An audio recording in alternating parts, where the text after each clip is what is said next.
pensions to taxation. We also remain opposed deeply to the idea of subjecting farm produce to taxation. It is our position that forcing farmers to part with 5 shillings for every 100 shillings they make from their farm produce is unreasonable and cruel.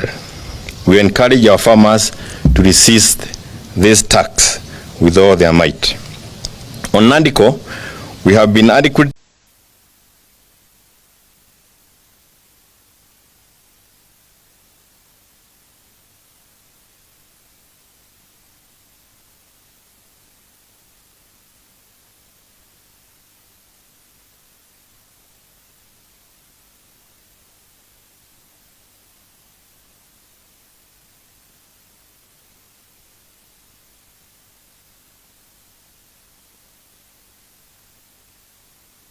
Yeah, okay.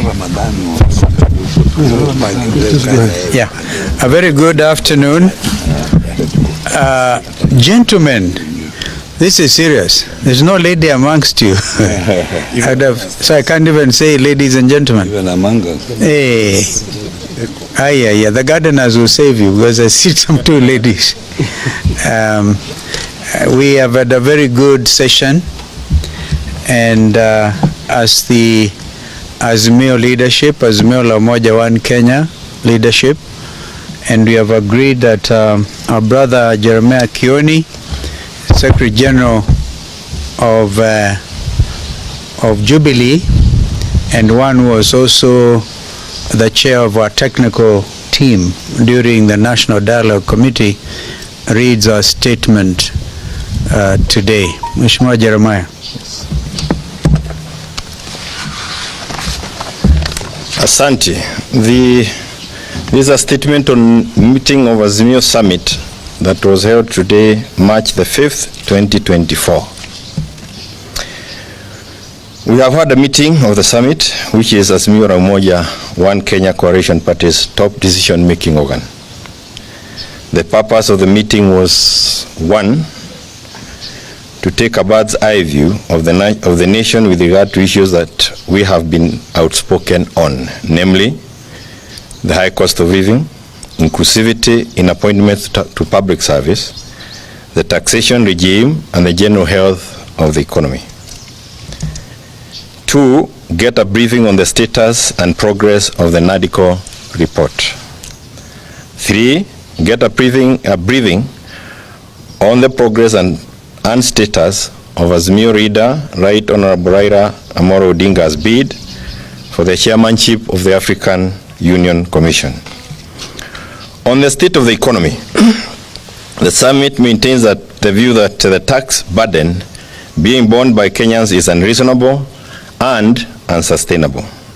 The Kenya Kwanza regime is failing the test of being caring and compassionate.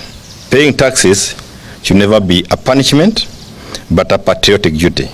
Under the KK regime, taxation is a punishment that is hurting the entire economy.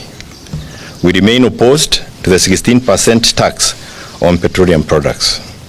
We remain opposed to the housing tax and its colonial undertones that make it look like the infamous hut tax of the colonial era. We are deeply opposed to the high pay rates that Kenyan workers are being forced to endure. We remain opposed to the subjection of the retiree pensions to taxation. We also remain opposed deeply to the idea of subjecting farm produce to taxation. It is our position that forcing farmers to part with 5 shillings for every 100 shillings they make from their farm produce is unreasonable and cruel. We encourage our farmers to resist this tax with all their might. On NADICO, we have been adequately briefed on the progress, including a number of bills, and to be exact, 9 of them, that have been lined up for the implementation of the report. We express gratitude to Parliament for the adoption of the report that was a product of a bipartisan consensus and wide public participation. We retain the view that the report must be implemented as is. It is also our position that the processing of the NADCO report, and the bills to be fast-tracked. Regrettably, we have also been informed of forces within KK, in and outside of Parliament, who are determined to undermine the report and the bills. We notify those forces that should any efforts to undermine or tamper with the report succeed, there will be very heavy price to pay. In this regard, we call on Honorable William Ruto to rein on the speakers of the two houses of Parliament and a number of members of the National Executive who are hell-bent on derailing the NADCO report and the bills. Those leaders have clearly demonstrated a determination to delay, and even kill the NADCO report, which is a negotiated document that pulled the country out of hostilities to the peace that obtains today. Nobody should take the present situation as a given or for granted. We also express support to the principle of the two-third gender rule and its inclusion as part of the NADCO report.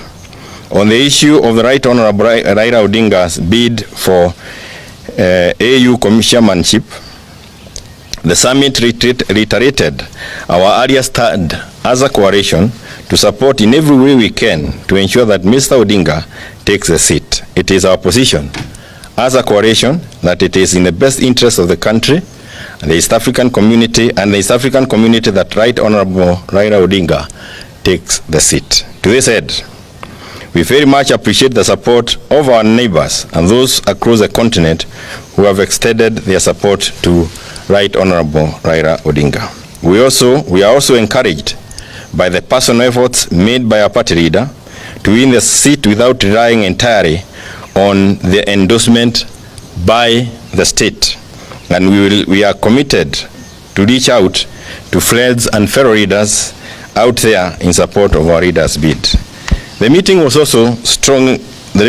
strongly welcomed the efforts of our country, Kenya, to back Honorable Odinga. We agree this is not a partisan political issue, but a matter of national pride and image. We are united on this.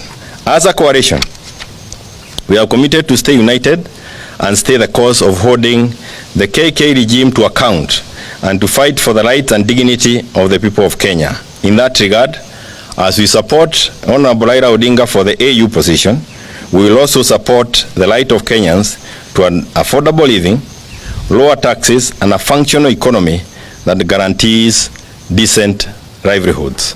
End of statement, and I thank you.